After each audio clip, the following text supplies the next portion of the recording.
Shalom Bapak Ibu Saudara, kita akan mulai saat teduh kita hari ini. Sebelum kita memulai saat teduh kita hari ini, kita mau sama-sama persiapkan hati kita di hadapan Tuhan. Kita semua sama-sama melakukan penyembahan kita di hadapan Tuhan. Haleluya Yesus. Haleluya Yesus. Haleluya Yesus.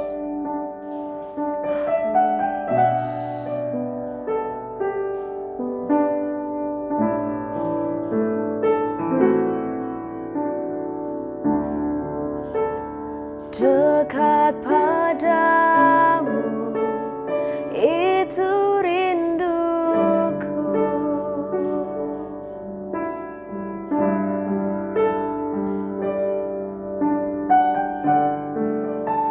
Setiap kataku, kau pun menunggu.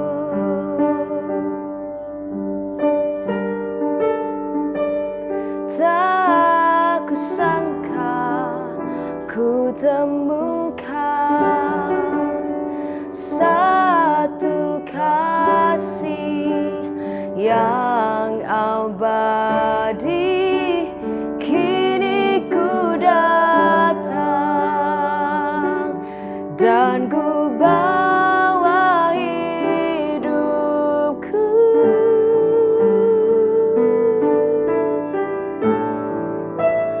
Memandang wajahmu, mengikuti kebaikanmu, mengejar hadirmu dalam hidupku.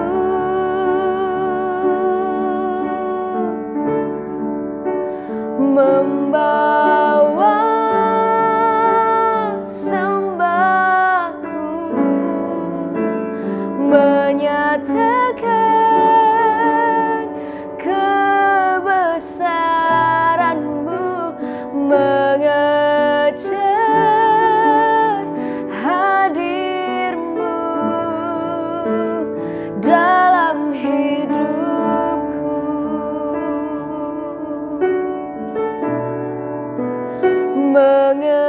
Mengejar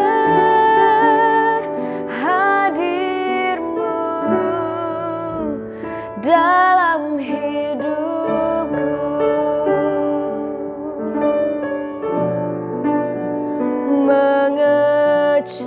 Mengejar hadirmu dalam hidupku.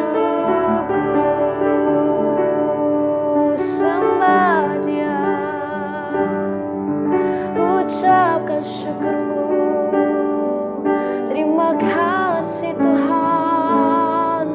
Terima kasih Tuhan. Haleluya. Haleluya. Terima kasih. Terima kasih Tuhan. Terima kasih Tuhan. Haleluya. Terima kasih Tuhan. Terima kasih ya Tuhan. Haleluya. Haleluya. Haleluya. Haleluya. Haleluya. Haleluya.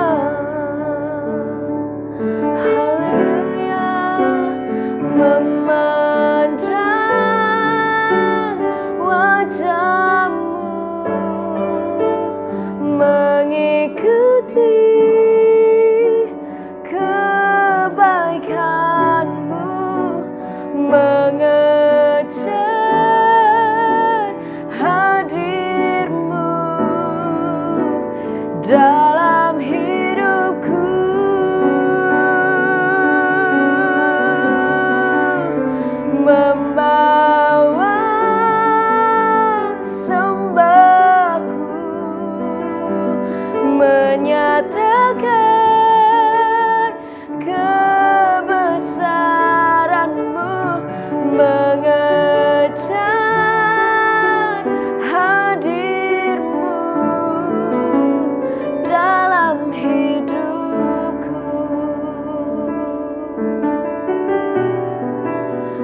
Terima kasih Tuhan. Terima kasih untuk kesempatan ini ya Bapa. Terima kasih untuk hari ini Tuhan. Kami boleh kembali datang ke hadirat-Mu ya Bapa. Sebentar kami akan mendengarkan sebagian daripada isi hati-Mu. Siapkan setiap hati kami Tuhan. Jadikan kami seperti Maria rohani yang duduk diam di hadapan-Mu mendengarkan firman-Mu ya Bapa. Berkati hamba-Mu yang akan menyampaikan firman-Mu ya Tuhan. Biar setiap apa yang disampaikannya boleh benar-benar berasal daripada-Mu. Terima kasih Tuhan, terima kasih Yesus. Di dalam nama Tuhan Yesus Kristus, kita berdoa dan mengucap syukur. Haleluya. Amin.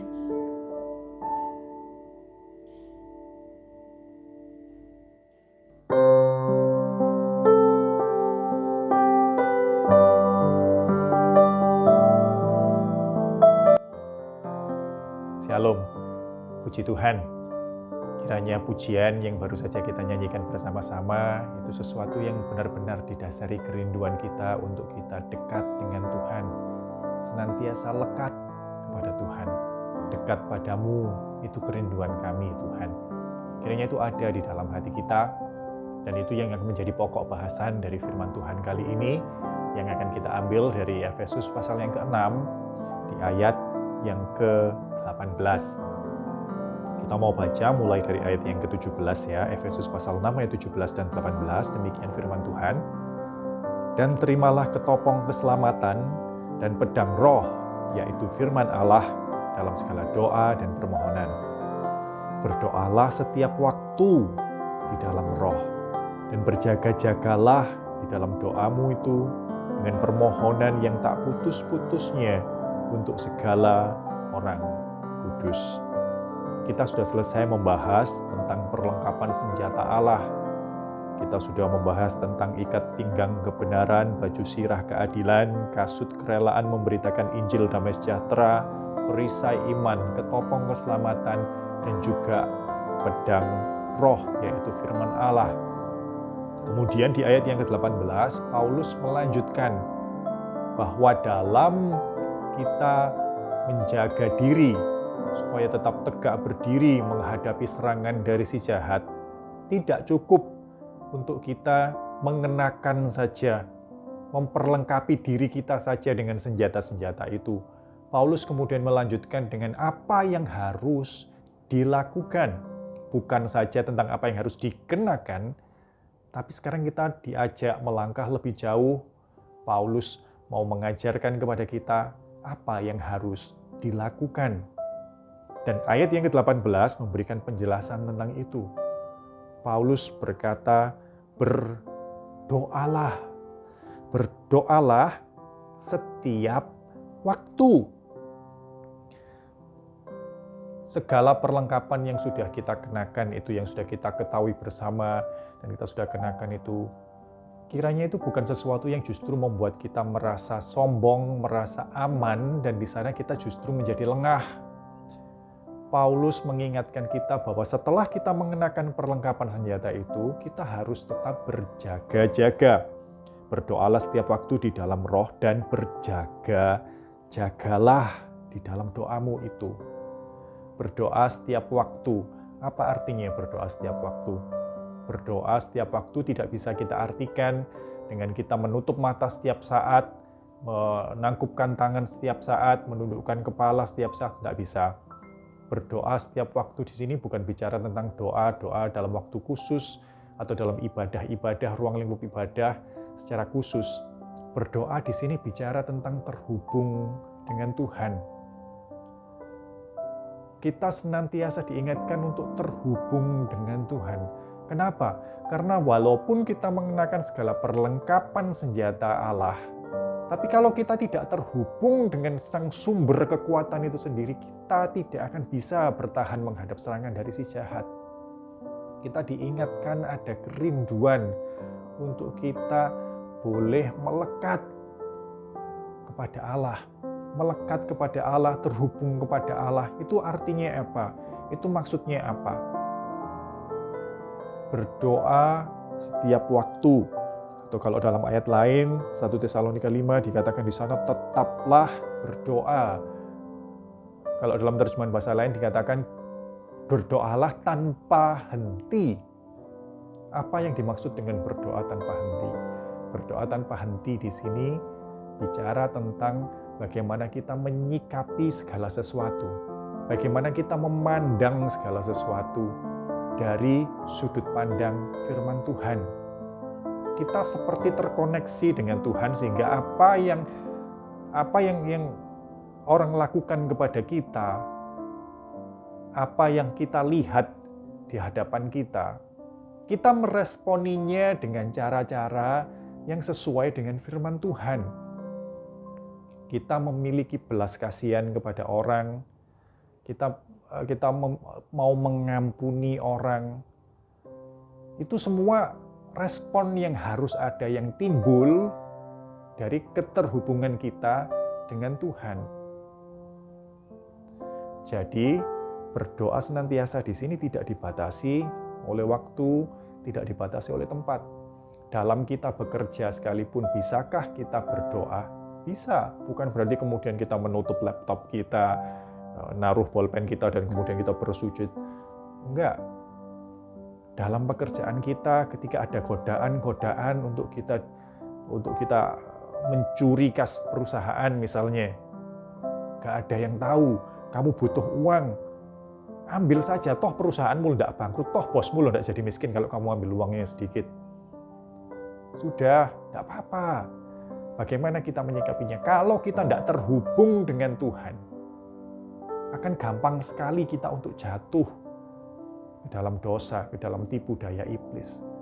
Tapi kalau kita senantiasa terhubung dengan Tuhan, walaupun kita di ruangan sendirian dan tidak ada yang mengetahui tindakan kita senantiasa ingat bahwa kita ini beserta Tuhan, bahwa kita ini ada bersama-sama Tuhan. Dan di sana timbul rasa takut akan Tuhan. Di sana kita menyikapi godaan itu berdasarkan apa yang firman Tuhan katakan. Firman Tuhan ngomong jangan mencuri, ya kita tidak mau mencuri. Itu contohnya bagaimana kita berdoa setiap waktu. Dalam pikiran kita senantiasa ada firman Tuhan, senantiasa ada firman Tuhan. Dan dari itu firman yang ada itu kemudian mendasari ucapan kita, mendasari tindakan kita ketika kita digoda untuk kita marah gitu ya, kita mau meluapkan amarah karena kita terhubung dengan Tuhan.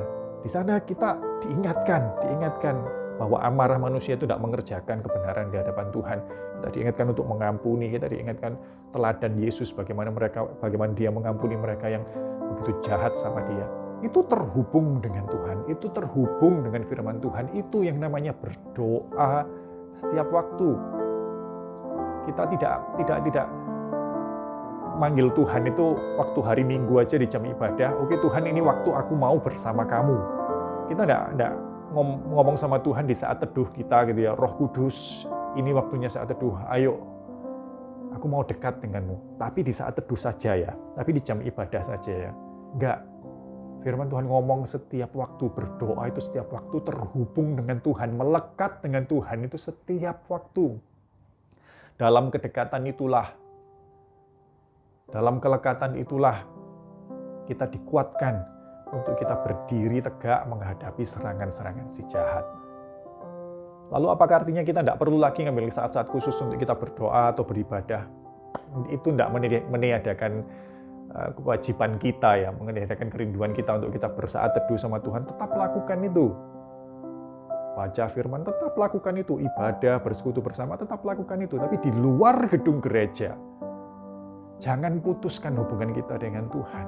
Di tempat kerja kita, di keluarga kita, dimanapun kita berada, kiranya kita senantiasa terhubung dengan Tuhan. Ada firman-firman yang mengisi kepala kita, pemikiran kita. Ada pujian-pujian yang mengisi hati kita. Kiranya Roh Kudus yang menuntun kita, Roh Kudus yang memampukan kita untuk kita berdoa senantiasa. Puji Tuhan. Mari kita berdoa bersama. Terima kasih Tuhan, kami bersyukur pada kesempatan ini Tuhan mengingatkan kami untuk kami tetap berdoa, untuk kami senantiasa berdoa, untuk kami berdoa setiap waktu, untuk kami terhubung senantiasa dengan-Mu Tuhan. untuk kami memaknai penyertaan Tuhan itu bukan hanya pada batasan-batasan ruang tertentu, hari tertentu, tapi di setiap waktu kami mau dekat dengan Tuhan, kami mau terhubung dengan Tuhan, kami mau pikiran kami dipenuhi dengan firman Tuhan, sehingga kami beroleh bijaksana, sehingga kami beroleh tuntunan. Dan ketika yang jahat itu melontarkan serangan-serangannya terhadap kami bisa tegak berdiri. Kiranya Roh-Mu yang kudus yang memampukan kami, kiranya Roh-Mu yang kudus yang menuntun kami mau selalu dekat Tuhan. Itu kerinduan kami. Dekat padamu, itu rinduku Tuhan. Senantiasa kami mau ada di mana Tuhan berada.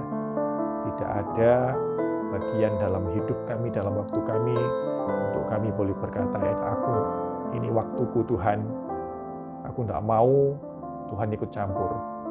Tapi dalam setiap waktu, kami mau senantiasa hidup lekat, hidup erat dengan-Mu Tuhan. Tuntun kami ya Roh Kudus, mampukan kami. Dalam nama Tuhan Yesus, Juru Selamat kami yang hidup, kami berdoa. Amin. Puji Tuhan, Tuhan memberkati.